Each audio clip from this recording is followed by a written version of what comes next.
Hello, welcome to another episode of Maiva and Me, and what this show is me reading your comments and answering them as like a Q&A kind of thing, and you get feedback and learn some Japanese stuff and how to let's get into the video. Matthew says, 日本文化のオタクだから日本居酒屋で日本語で練習する。居酒屋で酒を飲み本を読みながら、それは本当に勉強かな。酒は体に悪いぞ。特に腎臓に悪いよ。Cameron says, I still have to catch up. I haven't even gotten to the arc yet. I'm still on filler. What?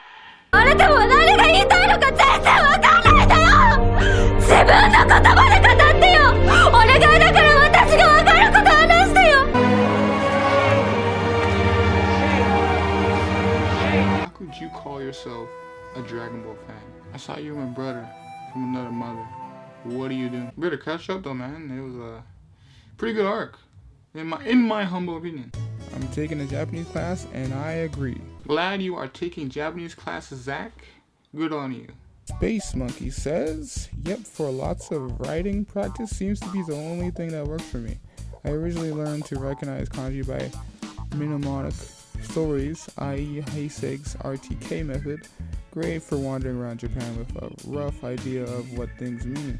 And then I started learning the readings and forgetting and remembering again, and then I started writing. I passed the first two levels of kanji, kente.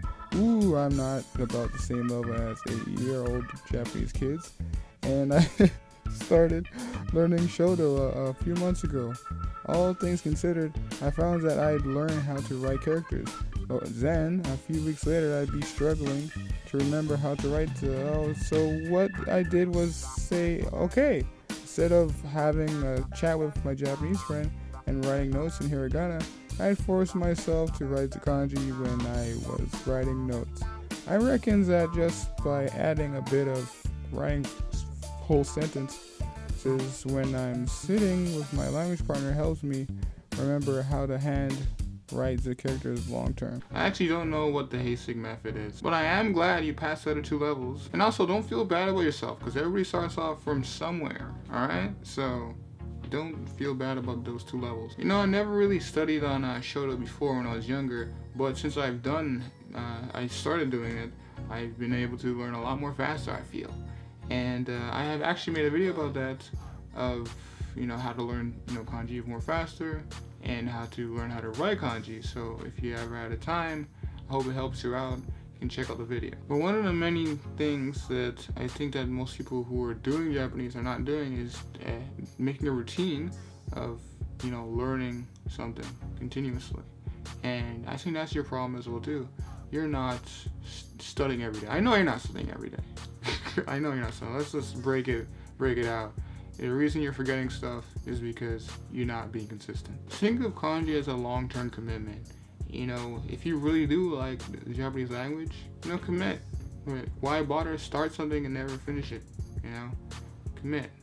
When you want to succeed as bad as you want to breathe, then you'll be successful.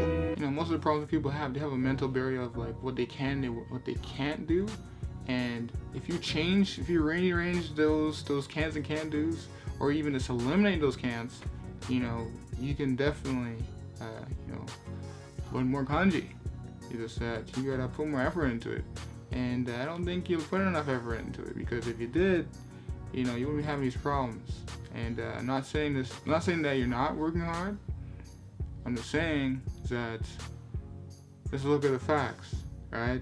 If you look at one character, or even two characters every day, would you forget about that character? I think not. And also, you gotta put into perspective that Japanese people use Japanese every single day.